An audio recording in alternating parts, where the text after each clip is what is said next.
Ya, baik. Assalamualaikum warahmatullahi wabarakatuh. Kita lanjutkan kembali pembahasan soal simulasi OSN Kabupaten Kimia tahun 2022 ya, yang mana ini menurut informasi adalah soal KSN tahun 2021 ya.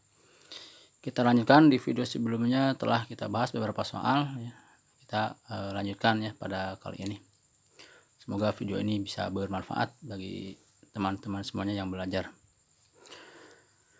Oke, apa geometri untuk molekul dengan jumlah pasangan elektron pada atom pusat masing-masing 4 pasang, 3 pasang, dan 2 pasang elektron ya.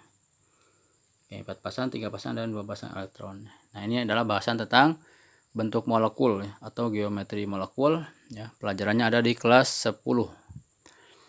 Oke ya, nanti dibaca kembali. Tetrahedral. Nah, kita ketahui tetrahedral ini adalah AX4 ya. AX4. Nah, jadi ini 4 pasang betul ya. Trigonal planar, ini AX3 ya. Ini betul ya. Ini tetrahedral betul. Kemudian linear. Linear AX2 ya. Ini 2 pasang elektron ya. Nah, jadi ini yang A sudah benar ya. 4 pasang, 3 pasang, dan 2 pasang elektron. Jawabannya A. Oke, yang B kita lihat ya sekalian biar kita paham. Tetrahedral ini betul 4 pasang. Trigonal piramidal. Nah, ini trigonal piramida ini AX3E ya. Jadi ada 1 pasang elektron bebas. AX3E. Jelas gak? Nah, ya, jadi yang trigonal piramidal ini salah ya, karena ini 4 pasang, bukan 3 pasang. Jadi ada AX3E. Jadi ada 3 pasang elektron ikatan dan 1 pasang elektron bebas. Jadi ada 4 pasang elektron. Linear ini betul ya. Jadi ini jawabannya yang B salah ya, karena ini enggak tepat yang trigonal piramidalnya. Oke, yang C tetrahedral betul ya. Trigonal planar betul. Nah, kemudian bengkok. Nah, bengkok ini bisa AX2E ya. Berarti ini 3 pasang elektron, atau AX2E2. Nah, ini 4 pasang ya. Jadi 2 pasang elektron ikatan, 2 pasang elektron bebas. Jadi ini 4 pasang. Kalau ini 2 pasang elektron ikatan, 1 pasang elektron bebas. Nah, ini akan jadi bengkok. Ya, jadi yang bengkok ini 3 pasang atau 4 pasang. Jadi bukan 2 pasang elektronnya. Jadi ini salah. Jadi yang C salah ya. Ke yang D piramidal. Piramidal ini berarti nama lainnya itu piramida alas segi 4 ya. Piramida itu kan alasnya segi 4. Nah, ini adalah AX5E ya. Ini AX5E. Jadi ada berapa? 5 pasang elektron ikatan, 1 pasang elektron bebas. Jadi ada 6 pasang di elektron pusat, di atom pusatnya ya. Jadi ini salah. Trigonal planar betul, AX3 ya, 3 pasang elektron ikatan. Linear betul. Jadi ini salahnya karena ini yang piramidalnya. Yang E. Nah, jadi jawabannya yang A ya. Oke, itu dipelajari lagi ya untuk bentuk molekul atau geometri molekul di kelas 10 pelajarannya. Lanjut.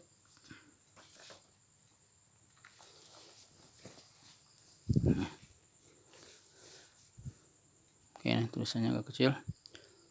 Pada atom atau ion berikut ini, manakah yang mengandung paling banyak elektron yang tak berpasangan? Nah, ini pelajarannya di kelas 10 ya. Yang diagram orbital. Nah, F. Nah, berarti kita harus tahu ya nomor atomnya, bisa lihat sistem periodik unsur ya. Di sini kan boleh lihat sistem periodik. Nah, yang F itu nomor 9 ya. Ini 9 nanti nih. Yang F ini nomor atomnya 9. Berarti dia adalah 1s2, 2s2, 2p,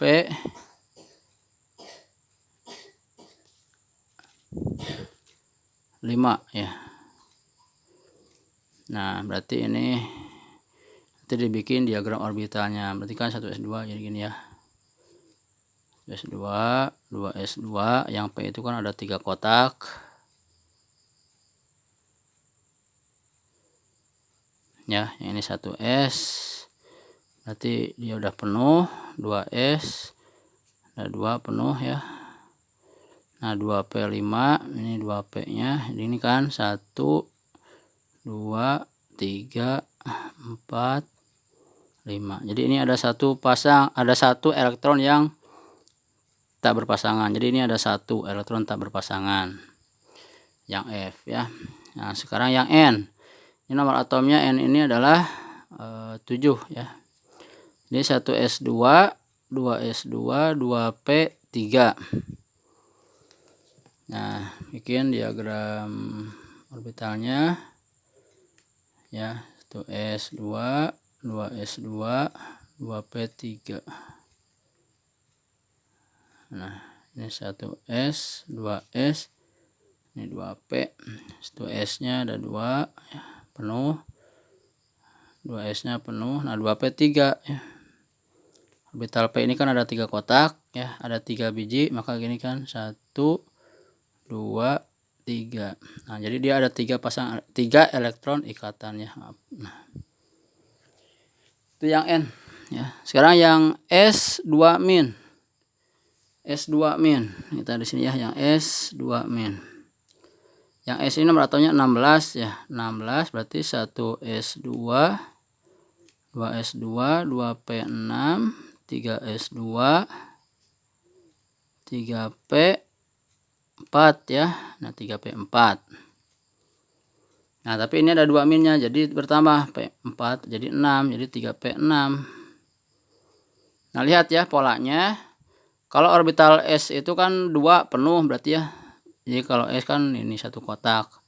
Ini penuh pasti nggak ada yang tidak berpasangan. S-nya 2 penuh. Nah, P kalau ada 6 itu penuh ya, karena kan P itu ada 3 kotak.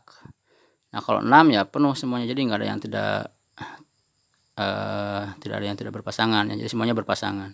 3s2 penuh. Nah, 3p6 penuh juga ya. Jadi ini nggak ada yang tidak berpasangan ya. Jadi ini 0. Oke, ini SC3+. SC3+ ini kan dia SC itu nomornya 21 ya. Ini AR 4s2 3d1 ya. Nah, lihat AR ini berarti udah penuh ya kalau udah kayak gini. Nah, ini 4s2 berarti 4s2 karena S ada 2 maka dia pasti penuh ya. Nah, tinggal 3d1 ya. 3d1 itu berarti D itu kan ada 5 kotak ya. Kalau D, nah 1 2 3 4 5, nah ada 1 ya. Jadi yang D ini yang tidak berpasangan hanya ada 1 biji ya. Yang TI, oh ya, ini SC-nya 3+ ya. Ini 3+ berarti elektronnya udah hilang dulu ya. Ininya nggak ada. Ya. Ini 3+ berarti 1 2-nya jadi nggak ada. Jadi ini nggak ada elektron yang tidak berpasangan yang D itu. Ini 0. Maaf. Ya, salah. Nah, sekarang yang TI 3+ ya. TI itu 22. Jadi AR 4s2 3d2 ya. Nah, ada 3+ berarti hilang 3 elektron ya. Kalau nggak ada elektron berarti dari S dulu ya, 4s dulu nggak ada ya, jadi hilang. Sama di 3D berarti tinggal 1. Nah, jadi tinggal 3D1 ya. Nah, ini jadi hanya ada, nah ya, ini 3D kan. Nah, hanya ada 1 di sini, 3D-nya tinggal 1. Nah, jadi yang TI3+ ini ada 1 elektron yang tidak berpasangan, ada 1 biji. Nah, gini ya. Nah, berarti pertanyaannya kan paling banyak elektron yang tak berpasangan, maka jawabnya adalah yang 3 tadi ya, yang N. Nah itu ya, jadi dikonfigurasikan elektronnya, kemudian dilihat di diagram orbitalnya yang kotak-kotak itu. Yang S ada 1 kotak, P ada 3 kotak, D ada 5 kotak ya di gambar. Oke itu ya. Selanjutnya ini. Sebanyak 30 ml larutan 0,1 mol per liter.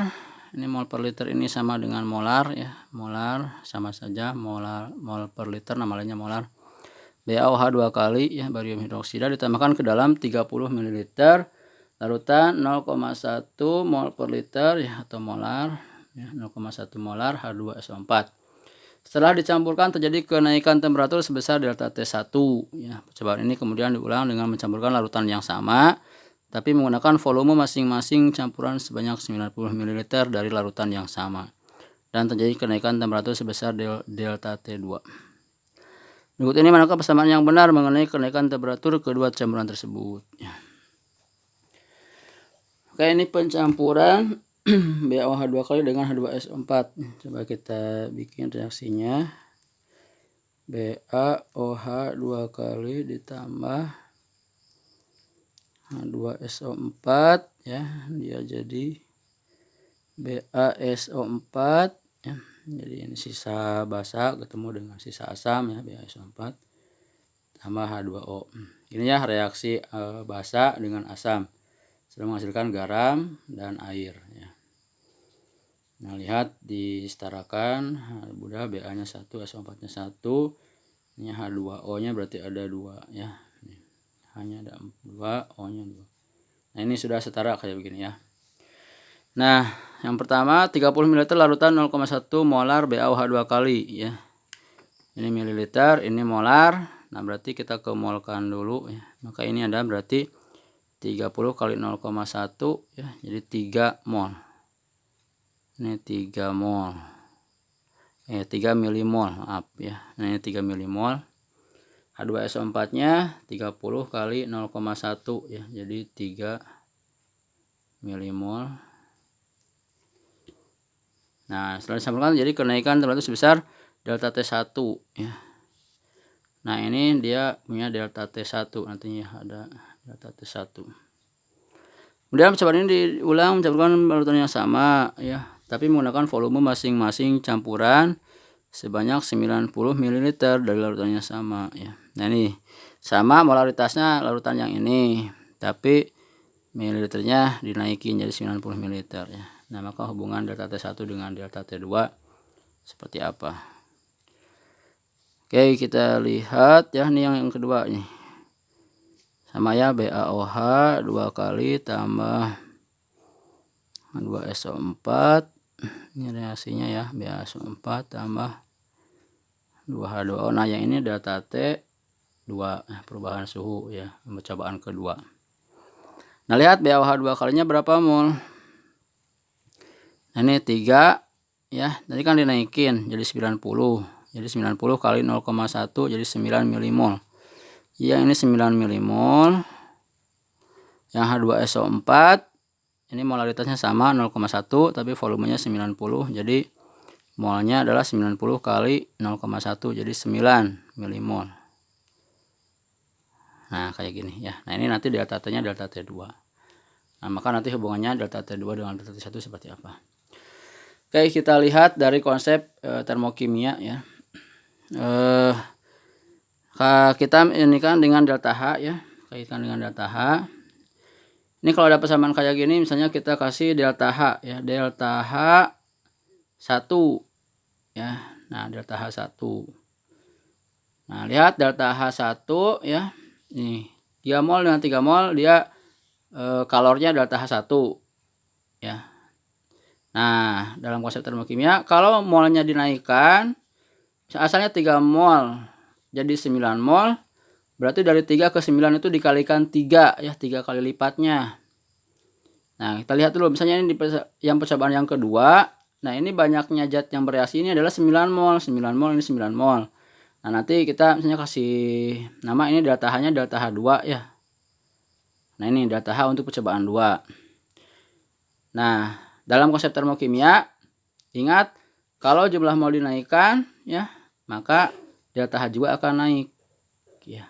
Nah, misalnya kalau ini 3 mol asalnya delta H1, maka kalau jadi 9 milimol, maka delta H-nya akan jadi 2 kali lipat. Jadi delta H2 ini adalah 3 kali delta H1 ya. Jadi delta H2 ini 3 kali delta H1 ya. Ini dipelajari di pelajaran termokimia di kelas 11 ya. Nah, jadi delta H2 sama dengan 3 delta H1. Nah, ini ya modal kita nih. Jadi delta H2 3 kali delta H1. Nah, delta H ini apa? Delta H ini tidak lain adalah kalor ya. Nah, kita ini kan aja ya, delta H1 atau Q1 gitu ya, boleh. Nah, ini delta H2 misalnya Q2 ya, dengan 3 kali Q1. Delta H itu ya kalor ya dalam hal ini. Nah, jadi gini, berarti delta H2 kan sama dengan 3 delta H1. Berarti Q2 sama dengan 3 kali Q1 ya. Jadi gini, Q2 sama dengan 3 kali Q1. Nah, Q ini dengan rumus yang kalor yang asas black ya. Yang berarti M kali C kali delta T ya. Ini yang 2 berarti M2 ya, C2 delta T 2 sama dengan 3 kali M1 kali C1 kali delta T 1 gitu ya. Nah, M1 ini M2 ya. Apa M2? Nah, C-nya sama ya. C-nya dianggap sama, C-nya karena ini larutannya sama kan ya. Nah, jadi C-nya nanti bisa dicoret ya, C-nya sama. Nah, jadi M2 kali delta T2 sama dengan 3 kali M1 kali delta T1. Nah, M2 ini berapa? M2 ini, nah, di sini kan volume ya. Nah, ini kan taruh air gitu ya. Air itu kan massa jenisnya 1. Jadi kalau M2 ini bisa kita sebut nilainya itu adalah ya sebanding dengan volumenya. Kan 3 kali lipat dari M1. Jadi ini 3 kali M1 ya, kali delta T2 sama dengan 3 kali M1 kali delta T1 ya nantinya. Nah, jadi 3M1-nya coret, 3M1 coret ya. Maka ternyata delta T2 sama dengan delta T1 ya. Jadi kayak begini ya. Jadi jawabannya yang mana? Nah, ini yang A. Ya, yang A nih. Nah, jadi perubahan suhunya ternyata akan sama ya. Kalau yang dinaikkannya itu adalah volumenya ya. Memang jumlah molnya naik 3 kali lipat ya, tapi volume juga naik, jadi pengaruh ke masanya 3 kali lipatnya ya. Jadi delta T-nya akan tetap ya, delta T2-nya sama perubahan suhunya. Nah, ini akan lain halnya kalau yang dinaikkan itu bukan volumenya, tapi molaritas larutannya. Misal ini jadi 0,3 ya, yang BaH ada jadi 0,3, jadi 3 kali lipat misalnya. Jadi 3 mol jadi 9 milimol. Nah, maka nanti delta T-nya akan 3 kali lipatnya dari delta T1 ya, karena si volumenya tetap ya, nanti M2-nya sama dengan M1 ya. Jadi nanti coret-coret gitu. Jadi nanti akan jadi 3 kali delta T1. Nah, ini kalau yang diubahnya nilai molaritasnya ya. Nah, karena ini yang diubahnya volumenya, nah jadi ya delta T-nya tetap delta T2 sama dengan delta T1 jadinya. Kayak itu ya. Kita lanjutkan. Nah,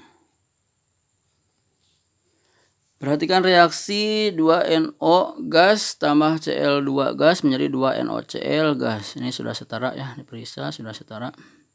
Berikut ini manakah pernyataan yang tepat agar supaya reaksi antara molekul NO dan Cl2 dapat berhasil. Nah, ini di teori tumbukan ya, ada tumbukan itu untuk bereaksi, maka pereaksi itu harus saling bertumbukan ya. Nah, disebutnya tumbukan yang efektif. Nah, tumbukan yang efektif ini ada 2 kriterianya, yaitu orientasinya yang sesuai ya, ini betul. Nah, yang 2 perbandingan NaCl ini enggak ada ya syarat ini. Nah, adanya ini energi tumbukan yang cukup, harus cukup. Nah, ini. Jadi ini ya 2 kriteria dalam teori tumbukan agar reaksi bisa jalan ya. Energi tumbukannya yang cukup sehingga bisa melampaui energi aktivasi ya. Kita ketahui di setiap reaksi itu kan ada energi aktivasi ya, energi sini jalannya reaksi, nah, misal kayak gini ya, misal ini reaksi yang begini. Nah, ini kan energi aktivasi ya, sebesar ini nih. Ini energi aktivasi. Nah, jadi ketika akan bereaksi, ini pereaksi, ini produk. Nah, maka ada energi sebesar energi aktivasi ini yang harus dilampaui gitu. Nah, energinya dapat dari mana? Nah, dia didapatnya ya dalam teori tumbukan itu adalah dari tumbukan pereaksi. Jadi misalnya NO dengan Cl ini saling bertubrukan gitu ya. Kalau di wadah misalnya ini NO ada Cl2. Nah, dia kan banyak ini ya NO Cl2 gitu. Nah, ini saling bertumbukan satu sama lain ya. Nah, saling bertumbukan, dengan tumbukan ini akan dapat energi ya. Dari saling tumbukan akan dapat energi. Nah, nanti energinya ya harus cukup, harus bisa melampaui energi aktivasi ini ya. Kalau nggak tercukupi, nggak melampaui ya nggak akan terjadi reaksi. Jadi harus terlampaui dulu. Nah, kemudian orientasinya harus sesuai ya. Jadi ini tumbukannya harus benar secara posisinya sehingga bisa menghasilkan senyawa yang barunya. Ini pokoknya ya dalam teori tumbukan 2 kriteria tumbukan yang efektif, yaitu ini orientasi yang tepat sama energi tumbukan yang cukup, ada 2. Oke, ini jawabannya 1 dan 3 C.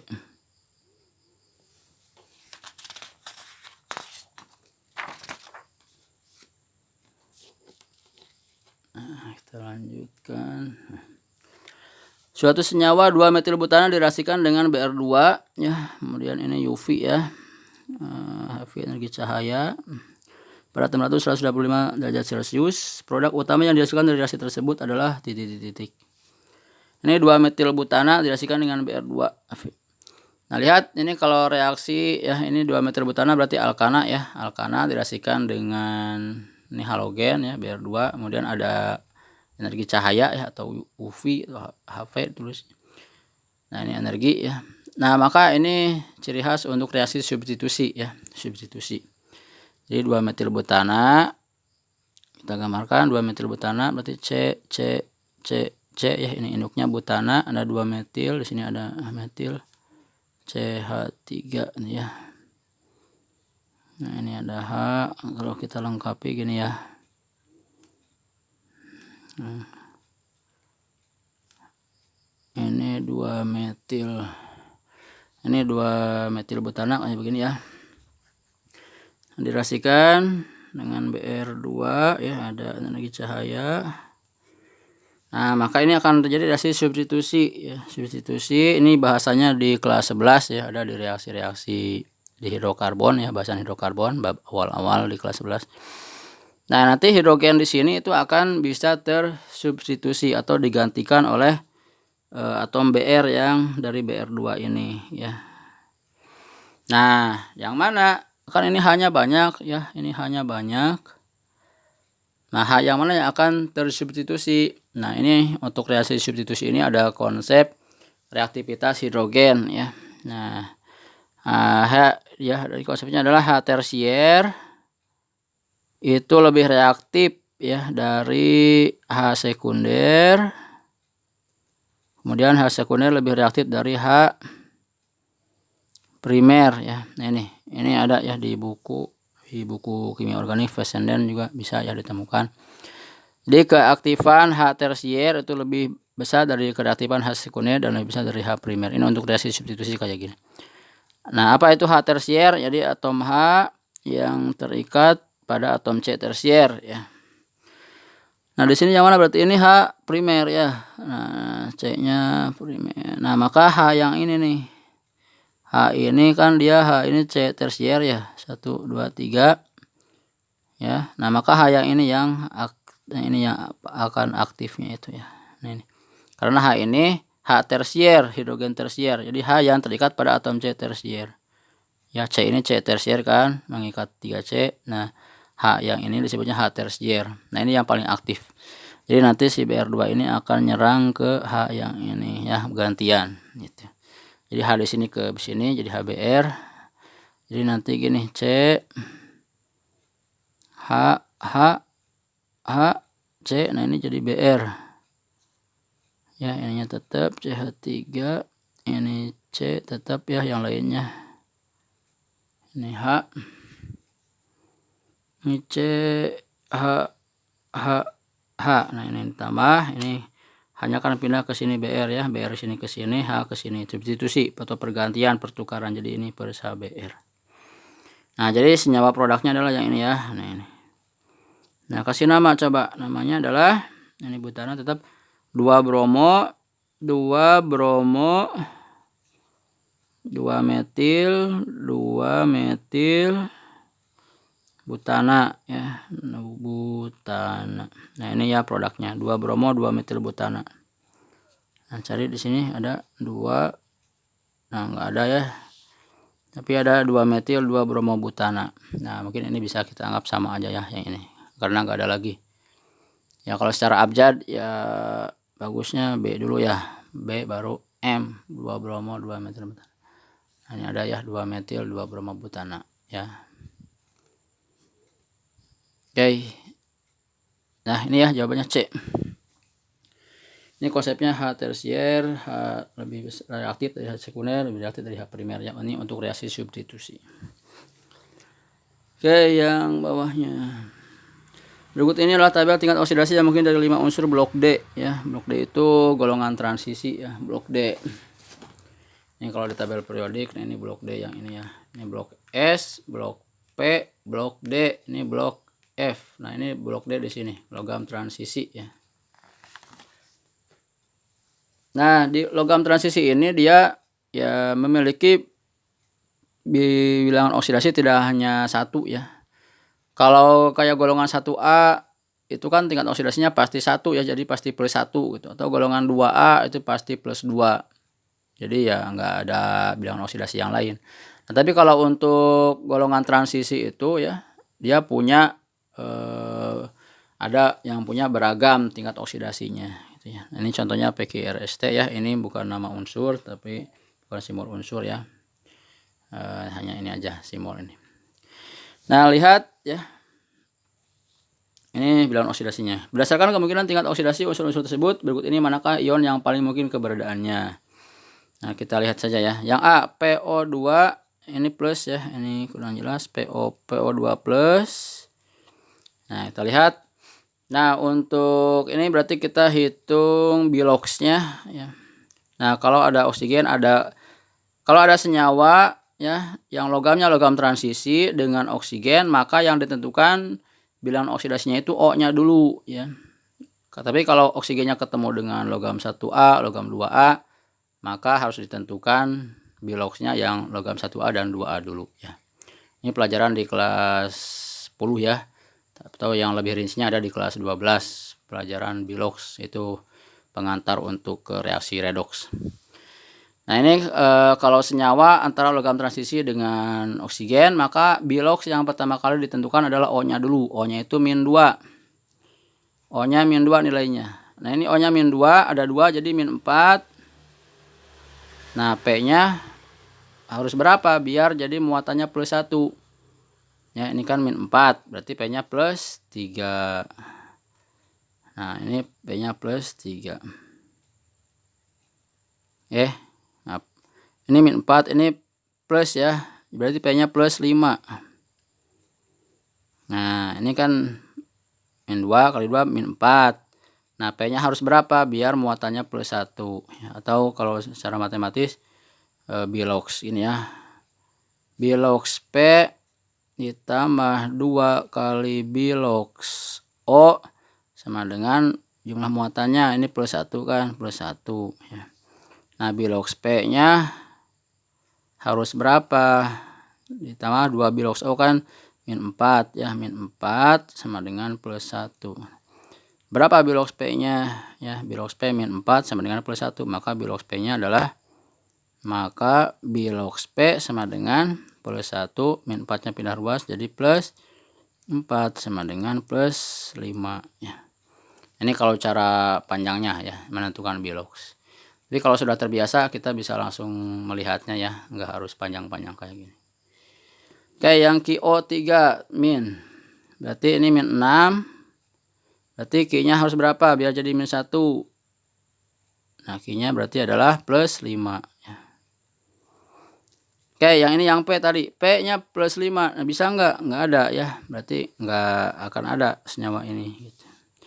QO3 min. Nah, dia plus 5. Yang Q ini nggak ada. 5 nggak ada ya. Maka ini tidak akan ada gitu ya. RO4 2 min. Oke, berapa R-nya? O4. O-nya ada 4. Berarti min 8. Ini muatannya min 2. Berarti R-nya harus plus 6. Nah, R-nya plus 6 bisa gak? Lihat R. Oh, nggak ada. Berarti ini nggak ada senyawa kayak gini. SO4 min. O-nya ada 4 berarti min 8. S-nya harus berapa? Biar jadi min 1. Berarti S-nya harus plus 7. S plus 7 punya gak? S nggak ada ya. Maka ini tidak ada senyawa ini. TO2 2 min. Oke, O-nya ada 2 berarti min 4. Nah, T-nya harus berapa biar jadi min 2? Maka T-nya harus plus 2. Ya, TO2 2 min. Betul kan? Min 4, T-nya berarti harus plus 2.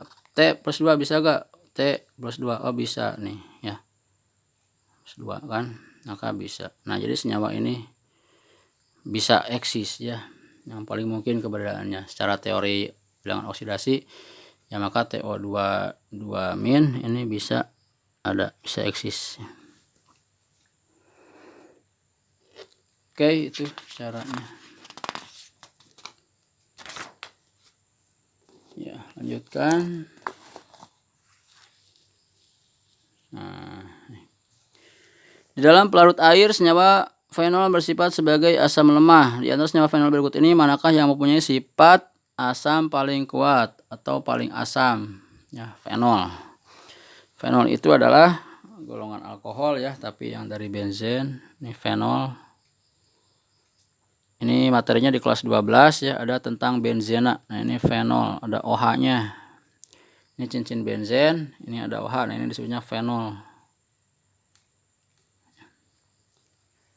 Nah, fenol ini secara sifat itu dia fenol ini punya sifat asam yang lebih besar ya daripada alkohol ya. Alkohol itu bahasan di kelas 12 ya, di senyawa karbon. Ini lebih asam dari alkohol yang biasa ya. Nah, gini. Jadi fenol itu dia lebih asam daripada